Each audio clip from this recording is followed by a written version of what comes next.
Dengue shock syndrome, हम सब जानते हैं कि डेंगू मच्छर के काटने से होता है। उसका प्रेजेंटेशन कैसे हो सकता है और उससे आदमी कितना ज़्यादा बीमार हो सकता है, आज हम लोग इसके बारे में चर्चा करेंगे। प्रेजेंटेशन कैसे होता है? एक व्यक्ति जिसकी आयु 65 से 70 वर्ष के बीच है, कोई और कोमॉर्बिडिटीज़ नहीं है, यानी कि कोई ब्लड प्रेशर नहीं है, डायबिटीज़ नहीं है, थायराइड नहीं है, वो ब्रेथलेसनेस, शॉर्टनेस ऑफ ब्रेथ करके उनका प्रेजेंटेशन होता है कि सांस लेने में 2-3 दिन से दिक्कत हो रही है। यहाँ से वहाँ तक हम चल के चले जाते थे, अब यहाँ से वहाँ तक जाने में 2 बार रुकना पड़ रहा है और बीच में सांस फूल जाती है। पिछले 1 दिन से ज़्यादा फूलने लगी। अपना बेसिक काम, पॉटी जाना, बाथरूम जाना, खाना बनाना, वो भी हम नहीं कर पाए।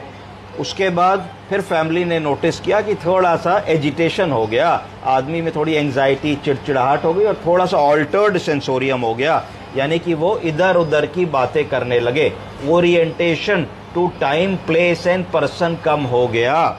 इसका मतलब होता है कि आप किसी से पूछे, बाबूजी दिन है कि रात है, बाबूजी तारीख कौन सी है, महीना कौन सा है, आप कहाँ हैं, किसके साथ आए हैं, इन सवालों का अगर आदमी सही जवाब ना दे सके तो कहा जाएगा कि ऑल्टर्ड सेंसोरियम में जा रहे हैं।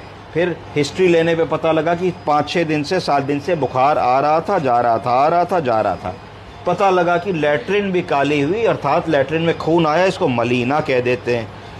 कुछ दिमाग में आना चाहिए कि अगर लैट्रिन में खून आया इसका मतलब कहीं पे ब्लीडिंग हुई। ब्लीडिंग क्यों हुई? एक कारण ब्लीडिंग होने का ये भी हो सकता है कि प्लेटलेट काउंट कम तो नहीं हो गया हमारे मरीज़ के।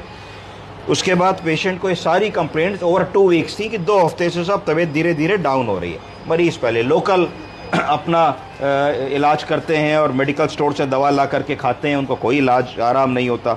उसके बाद फिर जिला स्तरीय अस्पताल में जाते हैं, वहाँ थोड़ी सी दवा वगैरह होती है, पर वहाँ समझ में आता है कि भाई तबीयत इनकी ज़्यादा ख़राब हो रही है। और रूटीन इन्वेस्टिगेशन जब वहाँ होते हैं तो उसमें पता लगता है किडनी गड़बड़ाने लगी है, क्रिएटिनिन 2-2.5 के ऊपर हो गया है, प्लेटलेट 40,000 हो गए हैं। तो उसके बाद फिर उनको थोड़े से बड़े अस्पताल रेफ़र किया जाता है। वहाँ पे जांच में पता लगता है कि क्रिएटिनिन 4 क्रॉस कर गया है और प्लेटलेट काउंट जो पहले 43,000 थे अब 23,000 हो गए। उसकी अगली रीडिंग प्लेटलेट काउंट 15,000 हो गए।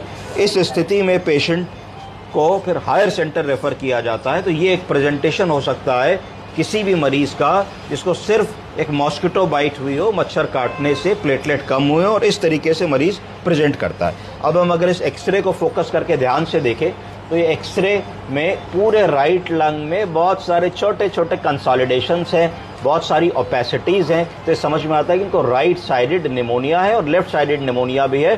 ट्रैकिया सेंट्रल है, कॉस्टोफ्रेनिक कार्डियोफ्रेनिक एंगल दिख रहे हैं, कार्डियक शेडो दिख रही है हमको, एओर्टिक